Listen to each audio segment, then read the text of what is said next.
ఏంటి సార్ అసలు ఆంధ్ర పాలిటిక్స్‌కి ఏమవుతుంది? మొన్నేమో లడ్డూ వివాదం. అసలు ఆ లడ్డూ వివాదం ఎలా వచ్చిందంటే మీ సినీ ఇండస్ట్రీకి కూడా వచ్చేసింది. దాని గురించి మీరేమంటారు? సుప్రీంకోర్టు వారు ఒక తీర్పు ఇచ్చారు, జడ్జిమెంట్ ఇచ్చారు.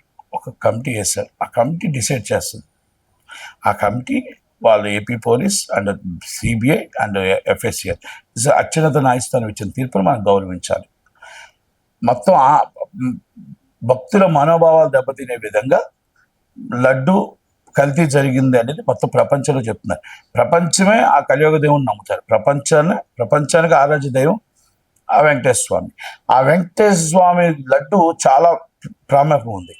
ఎందుకంటే చాలా చాలా అద్భుతమైన వాల్యుబుల్. లడ్డూకి ఆ పేరు ఉంది. ఆ పేరుని చెడగొట్టే పని గత గవర్నమెంట్ చేసింది అనేది టీడీపీ వారి వాదన. నేను టీడీపీ వారి వాదనకు నేను ఏకీపిస్తాను. ఎందుకంటే చంద్రబాబు నాయుడు గారి మాట నేను నమ్ముతాను. ఎందుకు నమ్ముతానంటే చంద్రబాబు నాయుడు గారు దేవుణ్ణి రాజకీయం చేయరు.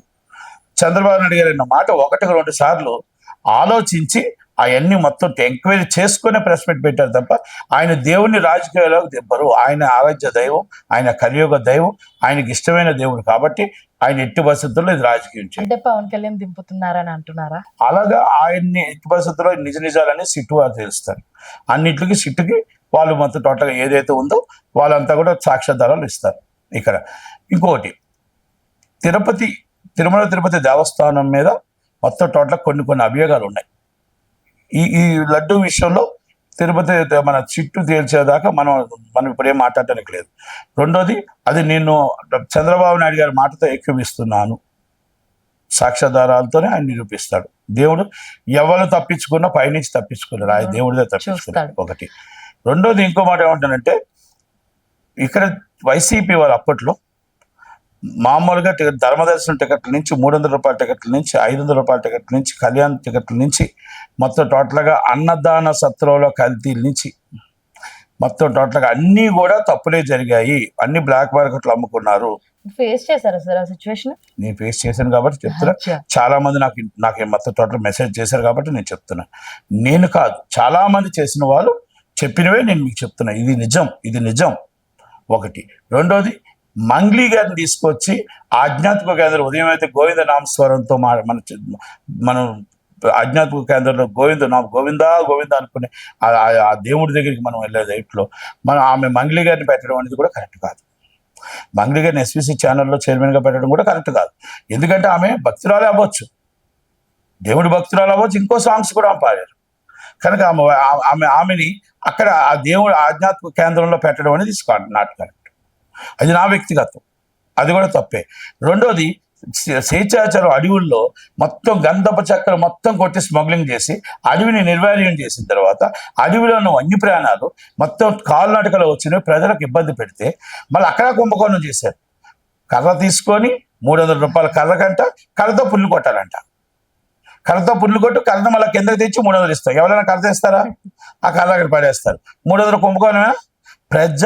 ప్రజల దేవుడి వీక్నెస్ని వీళ్ళు క్యాష్ చేసుకున్నారు. అంతే కదా. అంటే ఇక్కడ ఇది అయిపోయింది. ఇది సనాతన ధర్మం పవిత్రత, దేవుడి పవిత్రత మనం కాపాడాలి. దేవుడు ఆధ్యాత్మిక దేవుడు ఎవరికైనా దేవుడే.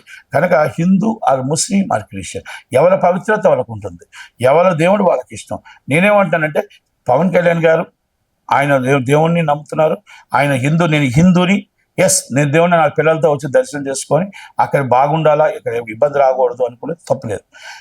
అలాగే ప్రకాష్ రాజ్ గారు మాట్లాడారు. ప్రకాష్ రాజ్ గారు ఏం మాట్లాడుతున్నారు? కొత్త బాబా వచ్చాడు, పంగనామాలు పెట్టాడు అని. నువ్వెవరు దేవుని తిడుతున్నావా? పవన్ కళ్యాణ్ గారు తిడుతున్నావా? పవన్ కళ్యాణ్ గారు తిడితే నువ్వు డైరెక్ట్గా తిట్టు, దమ్ముంటే, నీకు ధైర్యం ఉంటే. లేకపోతే దేవుణ్ణి నువ్వు మాట్లాడకు. ఎందుకంటే మన సెక్యులర్ రాజ్యంలో అందరు దేవుళ్ళు ఒకటే. Hindu or Muslim or Christian మనం అందరిని గౌరవించాలి. నేను ప్రకాష్ రాజ్ గారికి ఏం చెప్తానంటే, మీరు ప్రజ్వల్ రేవణ్ గారు అంతమంది అశ్లీల వీడియోలు తీస్తే మీ ఫ్రెండ్, మీ దోస్తు ఒక్క మాటైనా మాట్లాడారా? కుమారస్వామి గారు రేవణ్ గారు జేడీయూ పార్టీ అక్కడ కర్ణాటక. మన అమ్మాయిలను అంతమందిని అన్యాయం చేసి అరెస్ట్ చేస్తే మాట్లాడారా? మాట్లాడలే. కానీ నిన్న కేటీఆర్ గారి కోసం వెంటనే కొండా సురేఖ్ గారి కోసం ఫీట్ చేశారు. అలాగే పవన్ కళ్యాణ్ గారి కోసం దొరికితే పవన్ కళ్యాణ్ గారిని ఒక అటాకులు చేద్దాం పవన్ కళ్యాణ్ గారి కోసం. అంటే ఇది ఎంత దాకా కరెక్ట్? అంటే నిద్ర ఎప్పుడో లెగిస్తూ మీ వాళ్ళు కావాల్సిన వాళ్ళ కోసం చేస్తారు. సినిమా ఇండస్ట్రీ కోసం నీకు అవసరంలా. సినిమా ఇండస్ట్రీ ఇన్ని అన్యాయాలు జరగాలి నీకు అవసరంలా. ఇంత ఆడపిల్లలకి ఇబ్బంది జరిగింది నీకు అవసరంలా. జానీ మాస్టర్కి ఇబ్బంది జరిగింది నీకు అవసరంలా. రజనీకాంత్ గారికి ఇబ్బంది జరిగింది నీకు అవసరంలా. అంటే ఒక పవన్ కళ్యాణ్ గారిని నువ్వు టార్గెట్ చేసుకుంటూ దేవుణ్ణి అవమానిస్తున్నావు. బస్.